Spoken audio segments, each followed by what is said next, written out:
დღევანდელი ჩვენი კომიტეტის სხდომა შეგვიძლია გახსნათ გამოვაცხადოთ. დღის წესით განსაზღვრული გვაქვს 8 საკითხი. პირველი და მეორე საკითხი ეხება სახელმწიფო ბიუჯეტს. მოხსენებელი იქნება ბატონი გიორგი კაკაურიძე. კერძოდ ჩვენ მოვისმენთ 24 წლის სახელმწიფო ბიუჯეტის შესრულების ანგარიშს და ასევე მოვისმენთ ძირითადი მაკროეკონომიკური პროგნოზებისა და საქართველოს სამინისტროების ძირითადი მიმართულებების შესახებ წარმოდგენილ ინფორმაციას. მესამე საკითხად წარმოდგენილია საქართველოსა და აზიის განვითარების ბანკს შორის სასხლო შეთანხმება ენერგიის შემნახველი და მწვანე წყალბადის აირის განვითარების პროექტი, რომელსაც ასევე ბატონი გიორგი კაკაურიძე წარმოადგენს. მეოთხე საკითხად წარმოდგენილია პირველი მოსმენით განსახილველი კანონპროექტი ნარჩენების მართვის კოდექსში ცვლილებების შეტანის თაობაზე, რომელსაც საქართველოს მთავრობის საპარლამენტო მდივანი ბატონი ვახტანგ ბაჩიაშვილი წარმოადგენს. მეხუთე საკითხად წარმოდგენილია განსახილველად საქართველოსა და სკანდინავიურ გარემოს საფინანსო კორპორაციას შორის საგრანტო შეთანხმების ცვლილება. მოხსენებელი გახლავთ საქართველოს ინფრასტრუქტურის მინისტრის მოადგილე ქალბატონი ზია გიორგობიანი. მეექვსე საკითხათაც ასევე წარმოდგენილია აღნიშნულ საგრანტო ხელშეკრულებაში მეორე ცვლილება, რომელსაც ასევე ქალბატონი ზია გიორგობიანი წარმოადგენს. მეშვიდე საკითხად წარმოდგენილია საქართველოს პარლამენტის წევრების საკანონმდებლო ინიციატივის წესი წარმოდგენილი ცვლილებები ადმინისტრაციულ-სამართალდამოვანებელ კოდექსში, რომელსაც მე წარმოგიდგენთ და მერვე საკითხად წარმოდგენილია საქართველოს მთავრობის საკანონმდებლო ინიციატივის წესი წარმოდგენილი საკანონმდებლო პაკეტი, რომელსაც ასევე ბატონი გიორგი ბაჩიაშვილი წარმოადგენს. განვიხილავთ გარემოს ზემოქმედების შეფასების კანონში ცვლილებებს და მისგან გამომდინარე ცვლილებებს სხვა საკანონმდებლო აქტებში. აღნიშნულ კანონპროექტს ჩვენ მეორე მოსმენით განვიხილავთ. თუ რაიმე შენიშვნები არ არის, გთხოვთ რომ დავამტკიცოთ დღის წესრიგი და შევუდგეთ მუშაობას. ძალიან დიდი მადლობა. ახლა ბატონ გიორგი კაკაურიძეს, ფინანსთა მინისტრის პირველ მოადგილეს ვთხოვ, რომ წარმოადგინოს პირველი, მეორე და რეალურად შეგვიძლია ბატონ გიორგი წარდგენის გარეშე მესამე საკითხით გადავიდეთ. თუ კი ბატონო, მაშინ დავიწყებ პირველი საკითხით, დავიწყებ ეკონომიკური ზრდის მაჩვენებლების შეფასებით. გასულ წელს ჩვენ ბიუჯეტი დავგეგმეთ 5.2%-ის ოდენობით ეკონომიკურ ზრდაზე, თუმცა რეალური ტენდენციები გაცილებით უკეთესი იყო. საბოლოო ჯამში გვქონდა რეალური ეკონომიკური ზრდა 9.4%, ხოლო ნომინალურ გამოხატულებაში ეკონომიკა გაიზარდა 13.6%-ით და შეადგინა 91 მილიარდ 892 მილიონი ლარი. ეცურ მოსახლეზე გადაანგარიშებით მაშინ და პროდუქტმა 9.151 დოლარი შეადგინა. ინფლაციის მიუხედავად მაღალი ეკონომიკური ზრდისა, ბოლო 2 წლის განმავლობაში ჩვენ ინფლაციის საკმაოდ დაბალი მაჩვენებელი გვაქვს. გასული წლის ბოლოს დაფიქსირდა წლიური ინფლაცია 1.9%-ის ოდენობით, თუმცა თუ საშუალო ინფლაცია შევხედავთ, გასულ წელს იყო 1.1%. საგარეო სექტორის ნაწილში ჩვენ სავაჭრო ბრუნვა გასულ წელს გაგვეზარდა ჯამში 8.3%-ით, 23 მილიარდ 495 მილიონ დოლარამდე იყო ჯამში სავაჭრო ბრუნვა, მათ შორის ექსპორტი იყო 6 მილიარდ 560 მილიონი დოლარი, ხოლო იმპორტის მაჩვენებელმა შეადგინა 16 მილიარდ 924 მილიონი დოლარი. რაც შეეხება ტურიზმის ნაწილში, გასულ წელს ჩვენ ვიზიტორების ჯამური რაოდენობა გვყავდა 6 მილიონ 400.000 და ახლო 56.000, თუმცა უშუალოდ ტურისტული მიზნობრიობით ვიზიტორების რაოდენობა იყო 5 მილიარდ 91.000 ვიზიტორი. თუ შევატარებთ გასულ წელს, ანუ წინა წელს იყო დაახლოებით 9%-იანი ზრდა 2023 წელთან მიმართებაში, მაგრამ თუ ვნახავთ პანდემიამდელ პერიოდს, 2019 წელთან მიმართებაში არის 100.2%, ანუ გასულ წელს აღდგა მთლიანად ტურისტების რაოდენობა. თანხილში გამოსახული გაცილებით უკეთესი მაჩვენებელია, იგივე რაოდენობის ტურიზმმა დაახლოებით 135%-იანი 115%-ია შესრულების მაჩვენებელი 2019 წელთან მიმართებაში, შესაბამისად იგივე რაოდენობის ტურიზმმა დაახლოებით 30%-ით მეტი შემოსავალი მოიტანა ქვეყნისთვის. რაც შეეხება ფულადგზავნილებს, აქ შემცირება გვაქვს 21%-იანი შემცირება და ამ შემცირება ძირითადად მთლიანად არის რუსეთისგან გადმოიწყული ტრანსფერების ხარჯზე. 2024 წლის მეორე ნახევრიდან უკვე დასტაბილურდა და დაუბრუნდა ომამდელ პერიოდს ჩამოსდა კიდეც ნიშნულს, რაც რუსეთის ფედერაციიდან ირიცხებოდა. შესაბამისად, ჯამში ფულადმაგზავნილება 2 მილიარდ 993 მილიონი დოლარი შეადგინა. ერთი ბიუჯეტის რამდენიმე მნიშვნელოვანი პარამეტრს მოგახსენებთ. შემოსავლები ჯამში ქონდა 25 მილიარდ 722 მილიონი ლარი, რაც დაგეგმილი მაჩვენებლის 100.4%-ია. მათ შორის გადასახადების ნაწილში მივიღეთ 23 მილიარდ 290 მილიონი ლარი, დაგეგმილი მაჩვენებლის 100.1%. პრივატიზაციიდან მივიღეთ 559 მილიონი ლარი, აქაც დაგეგმილი მაჩვენებლის 112%-ამდე აღწევს დაახლოებით. რაც შეეხება დეფიციტს, ჩვენ ფაქტიური შესრულება გქონდა, გეგმა დავგეგმეთ ბიუჯეტი 2.5%-იან დეფიციტზე, თუმცა ფაქტიური შესრულება კიდევ უფრო ნაკლები გქონდა, 2.4% შეადგინა ერთი ბიუჯეტის მოდებიანი დეფიციტის მაჩვენებელმა. რაც შეეხება ვალის მაჩვენებელი პროგნოზირებული იყო 36.8%-ის ფარგლებში, თუმცა საბოლოოდ 36.1% გქონდა ვალის მაჩვენებელი მთლიანში და პროდუქტთან მიმართებაში. რაც შეეხება სახელმწიფო ბიუჯეტის ნაწილს, უშუალოდ აქ როგორც შემოსავლების, ასევე ხარჯვითი ნაწილი გვაქვს გადაჭრილებით შესრულებული. ჯამური შემოსავლების მაჩვენებელი იყო 21 მილიარდ 858 მილიონ ლარზე მეტი, 100.6%. არის შესრულების მაჩვენებელი, მათ შორის გადასახადების სახელმწიფო ბიუჯეტის წილი იყო 20 მილიარდ 196 მილიონი ლარი, 100%-იანი გვაქვს შესრულების მაჩვენებელი, გრანტების ნაწილში მივიღეთ 335 მილიონ ლარზე მეტი და 126%-ია, სხვა შემოსავლებში მილიარდ 316 მილიონი ლარი მივიღეთ და 100.3%-ია. რაც შეეხება პრივატიზაციას სახელმწიფო ბიუჯეტის წილში, აქ 301 მილიონი ლარი ქონების პრივატიზება მოხდა საბოლოო ჯამში, აქაც შესრულების მაჩვენებელი 100.4%-ია.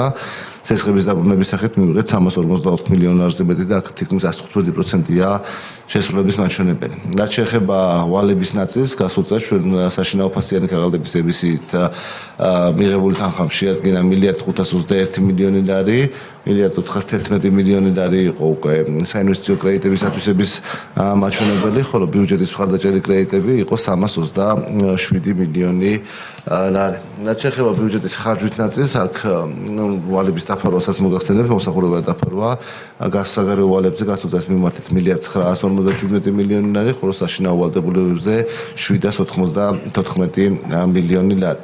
რაც შეეხება უწყებების ნაწილში, ანუ ჯამურად სახელმწიფო ბიუჯეტი ჩვენ გასული წლის ბოლოს გავზარდით დაახლოებით 900 მილიონი ლარით და 25 მილიარდ 930 მილიონი ლარი შეადგინა. საბოლოო საკასო შესრულებამ შეადგინა 25 მილიარდ 946 მილიონი ლარი და მაჩვენებლის 100.1%-ია. რაც შეეხება უშუალოდ უწყებების კუთხით, აქაც თითოეული უწყების მიმართებაში შესრულება არის საკმაოდ კარგი, რამდენიმე მაგას მოგახსენებთ. ყველაზე დიდი ბიუჯეტის მქონე ჯანდაცვის სამინისტრო 8 მილიარდ 91 მილიონი ლარი იქნა ათვისებული და 100.2%-ია. განათლების და მეცნიერების მიმართულებით 100.8%-ია შესრულება და თანხაში 2 მილიარდ 564 მილიონი ლარია. კულტურისა და სპორტის სამინისტროს ნაწილში 526 მილიონი ლარია და 100.6%. რეგიონული განვითარებისა და ინფრასტრუქტურის სამინისტროს 3 მილიარდ 901 მილიონი ლარი იქნა ათვისებული და 104.1%-ია შესრულების მაჩვენებელი. რაც შეეხება კომიტეტისთვის ყველაზე საინტერესო უწყებას, გარემოს დაცვისა და სოფლის მეურნეობის სამინისტროს ნაწილში, აქ 757 მილიონ ლარზე მეტის ათვისება მოხდა, საბოლოო ჯამში 100%-ზე მეტია შესრულების მაჩვენებელი და თუ შევხედავთ უშუალოდ პროგრამების კუთხითაც, აქაც ვნახავთ, რომ თითოეული პროგრამის მიმართულებით შესრულების მაჩვენებელი არის საკმაოდ მაღალი. რამდენიმე პროგრამას მოგახსენებთ, რომელიც უფრო გარემოს დაცვითი მიმართულებით არის, გარემოს დაცვის ზედამხედველობა 28 მილიონ 586,000 ლარი იქნა ათვისებული და 98.6%-ია, დაცული ტერიტორიების ნაწილში 28 მილიონ 127,000 იქნა ათვისებული და 108.9%-ია, სატყეო სისტემის განვითარებაზე 24 მილიონ 624,000 და 103.5%-ია ათვისება. ვერული ბუნების სააგენტოს ნაწილში 2 მილიონ 211,000 ათვისებული და 95%-ია. რაც შეეხება გარემოს დაცვის სფეროში პროგნოზირებისა და მონიტორინგის ნაწილს 25 მილიონ 811,000-ია ათვისებული 119%-ია და ასევე ათვისებულია 319,000 ბირთვული და რადიაციული უსაფრთხოების ნაწილში და აქაც 99.4%-ია ათვისების მაჩვენებელი. დიდი მადლობა. ძალიან დიდი მადლობა ბატონ გიორგი, კითხვები ხომ არ გვაქვს სახელმწიფო ბიუჯეტის ანგარიშთან დაკავშირებით? შეგვიძლია მაშინ გადავიდეთ უკითხვები არ არის მომდევნო საკითხს. შემდეგ საკითხს მოგახსენებთ, ეს არის უკვე ის პროგნოზები, რომელზეც დაფუძნებული იქნება 2026 წლის და შემდგომი წლების ბიუჯეტები. ჩვენ წარმოადგენელი პროგნოზების ფარგლებში უზრუნველყოფთ, რომ მოუწოდოთ უკვე ბიუჯეტის პროექტი, წარმოადგინოთ 1 ოქტომბერს თქვენ წინაშე და უკვე სასამართლო სესიაზე ერთობლივად მოხდეს მისი საბოლოო ფორმირება. რაც შეეხება პარამეტრებს, ჩვენ წლევანდელი ეკონომიკური ზრდის პარამეტრი შენარჩუნებული გვაქვს 6%-იან ნიშნულზე, ინფლაცია მიზნობრივი ინფლაციის დონეზეა როგორც წელს, ასევე მომდევნო წლების განმავლობაში ეკონომიკური ზრდა მომდევნო წლებში იქნება დაახლოებით საშუალოდ 5.2%. ჩვენ ეკონომიკური ზრდიდან გამომდინარე მთლიანი შიდა პროდუქტი წელს $9,900 მიაღწევს ერთულ მოსახლეზე, ხოლო მომდევნო წლებში ზრდის შესაბამისად დაახლოებით $3,600-მდე გაიზრდება. ბიუჯეტის დეფიციტი შენარჩუნებული იქნება იმ დონეზე, რომ უზრუნველყოფილი იყოს ვალის კლებადი ტენდენცია, ეს არის 2.5% საშუალოდ მთლიანი შიდა პროდუქტთან მიმართებაში და ვალი ამ ბიუჯეტის დეფიციტის პირობებში ჩამოდის ეტაპობრივად 33.5%-მდე. წელს ბოლოს გვევადებით, რომ იქნება 35.5%. აი ეს არის ის ძირითადი პარამეტრები, რომლის ფარგლებში მოხდება უკვე 2026 წლის და შემდგომი წლების ბიუჯეტის დაგეგმა. ძალიან დიდი მადლობა, კითხვები ხომ არ არის. კომიტეტს უბრალოდ რეკომენდაციის სახით ექნება წიანდადება, რასაც ოფიციალურად გამოვაგზავნით, გამომდინარე იქიდან, რომ ჩვენ ამ კვირაში ვიწყებთ შინაურიანი განწყობილთა კანონის დამტკიცების პროცედურას, შესაბამისი საბიუჯეტო ასიგნებები იქნება გამოსაყოფი მხარჯავი დაწესებულებებისთვის, რაც უკვე მომდევნო წლების განმავლობაში თითოეული პროგრამის მიმართულებით იქნება დამატებით სამსჯელო. ამას უბრალოდ ახლა საინფორმაციოდ წერთ და დანარჩენი უკვე ბიუჯეტის განხილვის პროცესში გაიყვება რა და როგორ იქნება. ძალიან დიდი მადლობა. სხვა კითხვები თუ არ არის, ბატონ გიორგის ვთხოვ, რომ მესამე საკითხი წარმოვადგინოთ, რომელიც რატიფიცირებისთვის წარმოადგენელი დოკუმენტს ეხება. დიდი მადლობა. წარმოგიდგენთ აზიის განვითარების ბანკთან გაფორმებულ ახალ ხელშეკრულებას. საკითხი ეხება ბატარეის ენერგიის შემნახველი ბატარეების სისტემის მოწყობას და მართლაც მნიშვნელოვანია ჩვენი ენერგოსისტემისთვის, ენერგოუსაფრთხოებისთვის. მნიშვნელოვანია არა მხოლოდ იმისათვის, რომ უზრუნველყოფილი იყოს ენერგოუსაფრთხოება და გარკვეული ავარიის შემთხვევაში არ გაითიშოს მთლიანად მიწოდების სქემები, მათ შორის ენერგოსადგურები, ასევე მნიშვნელოვანია იმისათვის, რომ ქვეყანამ შეძლოს მზის და ქარის ნაწილში განახლებადი ენერგიის დამატებითი წყაროების უზრუნველყოფა. ამ ბატარეის დაახლოებით ეს არის საუბარი 200 მეგავატის სიმძლავრის ენერგიის შემნახველ ბატარეებზე და ამით შესაძლებელი იქნება დამატებით 750 მეგავატის სიმძლავრის დაერთება ქსელზე, რაც საკმაოდ დიდი ინვესტიციის მატარებელია თავის მხრივ. რაც შეეხება პროექტის ღირებულებას, ჯამში ცესხის ნაწილი არის 97,873,000 евро, 25 წლიანი ცესხი გვაქვს, მათ შორის 5 წელი შეღავათიანი პერიოდი, საპროცედურო განაკვეთი დაფუძნებულია ევრიბორზე, 6-იან ევრიბორზე და ემატება 0.7%-იანი მარჟა და ვინაიდან ჩვენ შევაფასეთ ეს პროექტი საბიუჯეტო კოდექსის შესაბამისად სახელმწიფო ინვესტიციების მართვის მეთოდოლოგიით და პროექტი არის როგორც ფინანსურად, ასევე ეკონომიკურად მომგებიანი. ჩვენ ამ თანხას გადავასესხებთ ენერგოსისტემა, ელექტროსისტემას, საქართველოს ელექტროსისტემას, ოღონდ გადასახება მოხდება უკვე ლარში, საპროცედურო განაკვეთი იქნება დაახლოებით 6.5% და ელექტროსისტემა უზრუნველყოფს აღნიშნული თანხის როგორც პროექტის განხორციელებას, ასევე თანხის დაფარვას ეცემოში. დიდი მადლობა. კითხვები ხომ არ არის? პროექტი ნამდვილად ძალიან საინტერესოა და ეს გადასესხების კომპონენტის ჩადებაც ნამდვილად მომგებიანია, რომ ბევრი თანხა არ გადაიხადოს სახელმწიფო ელექტროსისტემა. სხვა კითხვები თუ არ არის, ბატონ გიორგის ძალიან დიდ მადლობას ვეთყვით და დავამშვიდობებით და ახლა ბატონ ვახტანგ ბაჩიაშვილს მინდა ვთხოვო, რომ წარმოადგინოს ნარჩენების მართვის კოდექსში ცვლილებების შეტანის შესახებ კანონპროექტი, რომელიც ნამდვილად ძალიან მნიშვნელოვანი კანონპროექტია და პირველი მოსმენით განვიხილავთ. გთხოვთ ბატონ ვახტანგ. მოგესალმებით, წარმოგიდგენთ ნარჩენების მართვის კოდექსში ცვლილების შეტანის შესახებ კანონპროექტს, როგორც მოგეხსენებათ, ნარჩენების მართვის სფერო დღესდღეობით მოქმედი კანონმდებლობით მრავალი უწყების მხრიდან იმართება, ძირითადად წამყვან უწყებას, რა თქმა უნდა, წარმოადგენს გარემოს სტატუსისა და სოფლის მეურნეობის სამინისტრო, რომელსაც ევალება ნარჩენების მართვის სფეროში სახელმწიფო პოლიტიკის როგორც შემუშავება, ისე განხორციელება, ხოლო არასახიფათო ნარჩენების, მუნიციპალური ნარჩენების მიმართულებით ცალკეული კომპეტენციები გადანაწილებულია ინფრასტრუქტურის სამინისტროში, მუნიციპალიტეტებსა და ავტონომიურ რესპუბლიკებში. როგორც მოგეხსენებათ, მიმდინარე წელს განხორციელდა რეგიონული განვითარებისა და ინფრასტრუქტურის სამინისტროს რეორგანიზაცია და მის ბაზაზე ორი ახალი სამინისტრო ჩამოყალიბდა. ინფრასტრუქტურის სამინისტროში ამის საფუძველზე მიმდინარეობს რეორგანიზაციის პროცესი. რეორგანიზაციის პროცესის შედეგად იმ ახალი ფუნქციიდან გამომდინარე, რომელიც ამ რეორგანიზაციის ინფრასტრუქტურის სამინისტროს დაეკისრა, მიღებული იქნა საქართველოს მთავრობის მხრიდან გადაწყვეტილება, რომ არასახიფათო ნარჩენების ნაგავსაყრელების მოწყობის კუთხით არსებული კომპეტენციები, ისევე როგორც ნარჩენების გადამტვირთავის სადგურების მოწყობისა და მართვის მიმართულებით არსებული ინფრასტრუქტურის სამინისტროს კომპეტენციები გადაეცეს საქართველოს გარემოს სტატუსისა და ბუნებრივი რესურსები, გარემოს სტატუსისა და სოფლის მეურნეობის სამინისტროს.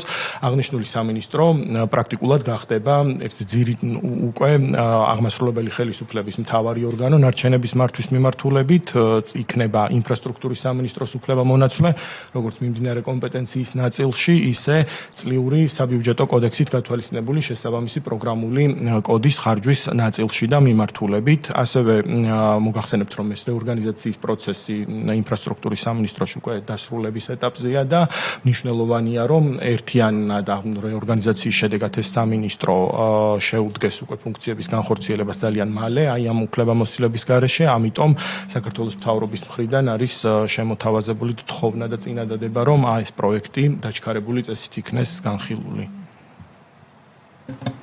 ძალიან დიდი მადლობა, ვახო. ნამდვილად ძალიან სწორი გადაწყვეტილება. ჩვენი კომიტეტი ამასთან დაკავშირებით წინა მოწვევად საუბრობდა და მაშინ, როდესაც 2017 წელს ჩვენ კოდექსი მივიღეთ, ეს მაშინაც იგულისხმებოდა, რაც გარკვეული გარდამავალი პერიოდი იქნებოდა მანამდე, სანამ გარემოს სტატუსის სამინისტრო სრულად არ აიღებდა ხელში, გარდა თბილისისა და ბათუმისა, მართვის ამ კომპონენტს. მინდა მადლობა ვუთხრა ინფრასტრუქტურის სამინისტროს და მთელი გუნდს, რომელიც წლების განმავლობაში ნარჩენების კუთხით მუშაობდა, მათ შორის ახალი ნაგავსაყრელების მშენებლობისა და ძვლის დახურვის კუთხით, რაც ნამდვილად ძალიან შრომატევადი საქმიანობა იყო და წარმატება მინდა ვუსურვო გარემოს სტატუსის სამინისტროს და იმედი ვიქონია, რომ ასე ვთქვათ, უფრო სწრაფად და ოპტიმალურად იქნება შემდგომი გადაწყვეტილებები, მათ შორის ასე ვთქვათ, შემდგომი მართვის კუთხით მიღებული. ძალიან დიდი მადლობა. ჩვენ კენჭისყრის დროს გავითვალისწინებთ დაჩქარებულის მოთხოვნას და ბუნებრივია, მე წამს რომ კომიტეტის წევრები ხარს დაუჭერენ. დიდი მადლობა. ეხლა მინდა ვთხოვ ქალბატონ ზია გიორგოპიანს, ინფრასტრუქტურის მინისტრის მოადგილეს, რომ წარმოადგინოს საგრანტო პროექტი სკანდინავიური გარემოს საფინანსო კორპორაციასთან. გთხოვთ ქალბატონ ზია. დიდი მადლობა, მოგესალმებით. წარმოგიდგენთ ორი შეთანხმება არის, საგრანტო და სასესხო შეთანხმება, რომელიც გათვალისწინებულია საქართველოს მაღალმთიან რეგიონებში საჯარო სკოლების რეაბილიტაციისათვის და ენერგოეფექტურობის გაუმჯობესებისათვის. მნიშვნელოვანი არის, რომ აღნიშნული სასესხო და საგრანტო შეთანხმება გაფორმებული არის 2022 წელს. ამ ეტაპზე ცვლილება წარმოდგენილი არის მხოლოდ თანხის ხელმისაწვდომობის ვადის გაზრდასთან დაკავშირებით და შემოსული ვართ წინადადებით, რაც გაფორმებული არის ასევე შეთანხმებებში, რომ ვადა არის 2027 წლის ბოლომდე გახდება შესაძლებელი სესხის და გრანტის თანხის ათვისება. სესხის თანხის ოდენობა გახლავთ 3.900.000 евро. მნიშვნელოვანი არის, რომ სესხის ფინანსური პირობები არ იცვლება და რაც თავის დროზე იყო აღებული ვადიანობა თავის პროცენტით და შეღავათიანი პერიოდით ძალაში რჩება, ხოლო გრანტის თანხის ოდენობა გახლავთ 2.600.000 евро და ასევე მნიშვნელოვანი არის, რომ გარდა გადასახადებისა, რომელიც ქართული მხარის ვალდებულება არის, ეს არის პროექტი, სადაც ასევე საქართველოს თანამონაწილეობა სახელმწიფო ბიუჯეტიდან აღემატება გრანტისა და სესხის თანხის ოდენობას და პირველი ეტაპისათვის მოსალოდნელია, რომ დაახლოებით 7 მილიონი ევროს თანადაფინანსება განხორციელდება მოაზრებული არის მაღალმთიან დასახლებებში 12 სკოლის რეაბილიტაცია. ამ ეტაპზე მიმდინარეობს 6 სკოლასთან დაკავშირებით სამუშაო, ხოლო დამატებით 6 სკოლასთან მიმართებაში მიმდინარეობს მოსამზადებელი სამუშაოები. ეს არის თუ სურვილი გაქვთ, შემიძლია სკოლებიც ჩამოვთვალოთ დასახლებების მიხედვით. საინტერესო იქნება, მე პირადად მოსმენელი მაქვს საგარეო კომიტეტზე, მაგრამ დამცრე საზოგადოებისთვის საინტერესო იქნება. სიამოვნებით ეს გახლავთ თიანეთის სიმონიანთყევის სკოლა, გორის მერეთის სკოლა, წალკის საღდრიონის სკოლა, წალკის ნარდარევის სკოლა, ასპინძის ოშორას სკოლა, ახალციხის ურაველას სკოლა. ეს არის სკოლები, სადაც ამ ეტაპზე მიმდინარეობს უკვე დაწყებულია სამუშაოები და დაგეგმილი არის თიანეთის ღულელების საჯარო სკოლა, თიანეთის სიონის საჯარო სკოლა, წალკის განთიადის საჯარო სკოლა, წალკის ბარეთის საჯარო სკოლა, ასპინძის ნაქალაქევის საჯარო სკოლა და ამბრულაურის ბუგეურის საჯარო სკოლა. დიდი მადლობა. ძალიან დიდი მადლობა. კითხვები ხომ არ არის ქალტომზიასთან? კითხვები არ არის. ძალიან დიდი მადლობა ქალტომზია.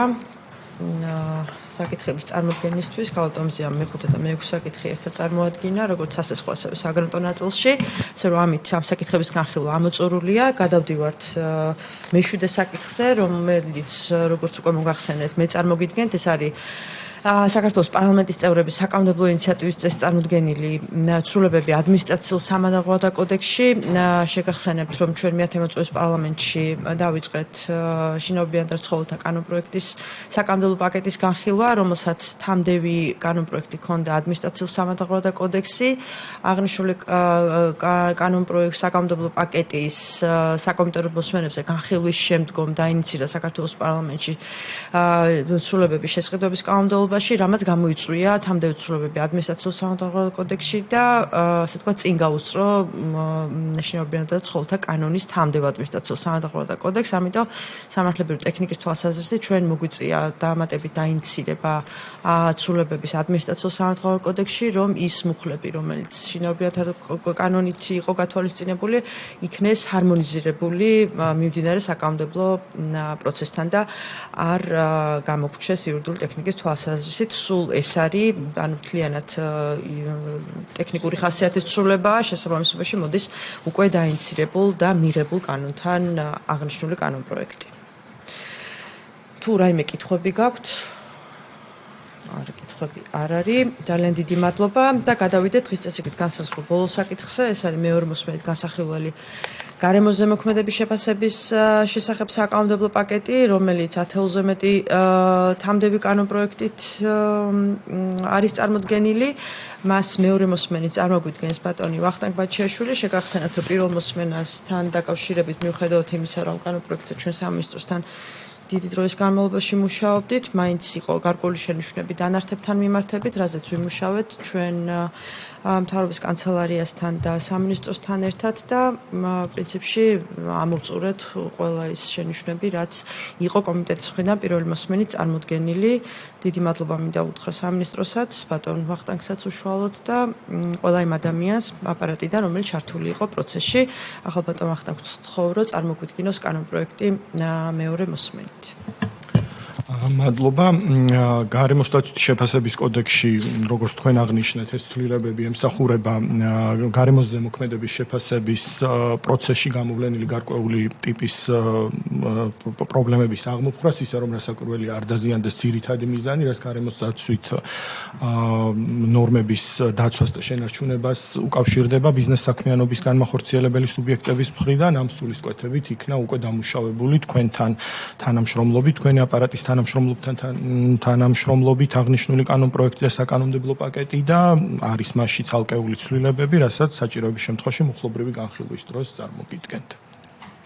პრინციპში კომიტეტის წევრებისთვის ცნობილია ის შენიშვნები, რომელიც ჩვენ გქონდა წარდგენილი მათ შორის სესიაზე და თუ რამე კონკრეტულად გვაინტერესებს, შეგვიძლია განვიხილოთ თუ არა და შეგვიძლია პრინციპში აპარატს კარგად აქვს დამუშავებული კანონპროექტი და ყველა ის შენიშვნა, რომელიც კომიტეტის წევრების ერთობლივ თანხმობით იყო, არის გათვალისწინებული. ასახულია ყველაფერი კი ბატონო. მაშინ შეგვიძლია კანონპროექტი განხილულად ჩავთვალოთ და შეგვიძლია გადავიდეთ კენჭისყრის პროცედურაზე. პირველი კენჭი უნდა უყაროთ სახელმწიფო ბიუჯეტის შესრულების წრიულ ანგარიშს, რომელიც ბატონმა გიორგი კაკაურიძემ წარმოადგინა. გთხოვთ უყაროთ კენჭი. ძალიან დიდი მადლობა. მეორე საკითხი, ეს არის ძირითადი მაკროეკონომიკური პროგნოზებისა და საქართველოს სამინისტროს ძირითადი მიმართულებების შესახებ ინფორმაცია, ასევე კენჭი უყაროთ. მესამე საკითხი, რატიფიცირებისთვის წარმოდგენილი საქართველოსა და აზიის განვითარების ბანკს შორის სასახლის შეთანხმება ენერგიის შემნახველი და მწვანე წყალბადის აირის განვითარების პროექტი. კენჭი უყაროთ, გთხოვთ აღნიშნულ საკითხს. მეოთხე საკითხი წარმოდგენილია ნარჩენების მართვის კოდექსის ცვლილებები, რომელიც ბატონმა ვახტანგ ბაჩაშვილმა წარმოადგინა. გთხოვთ კენჭი უყაროთ. მეხუთე საკითხად საგრანტო კომპონენტი საკანდინავიური გარემო საფინანსო კორპორაციასთან, რომელიც ქალბატონმა ზია გიორგობიანმა წარმოადგინა. გთხოვთ უყაროთ კენჭი. აღნიშნული დოკუმენტის, რომელიც რატიფიცირებისას წარმოდგენილი საგრანტო კომპონენტსაც უნდა უყაროთ კენჭი, რომელიც მეექვსე საკითხად იყო წარმოდგენილი და გთხოვთ თქვენ მხარდაჭერას. დიდი მადლობა. მეშვიდე საკითხი, რომელიც მე წარმოგიდგინეთ, ადმინისტრაციულ-სამართლებრივი კოდექსის ცვლილებები პირველი მოსმენით. გთხოვთ აღნიშნულ საკითხსაც უყაროთ კენჭი. დიდი მადლობა. მერვე საკითხი, გარემოზე მოქმედების შეფასების კოდექსის ცვლილებები, საკანონმდებლო პაკეტი და მისგან გამომდინარე ცვლილებები სხვადასხვა კანონებში, რომელიც ბატონმა ვახტანგ ბაჩაშვილმა წარმოადგინა მეორე მოსმენით გასახილულად. გთხოვთ უყაროთ კენჭი. ყველას ძალიან დიდი მადლობა და ამით კომიტეტის ხდომა დასრულებულია.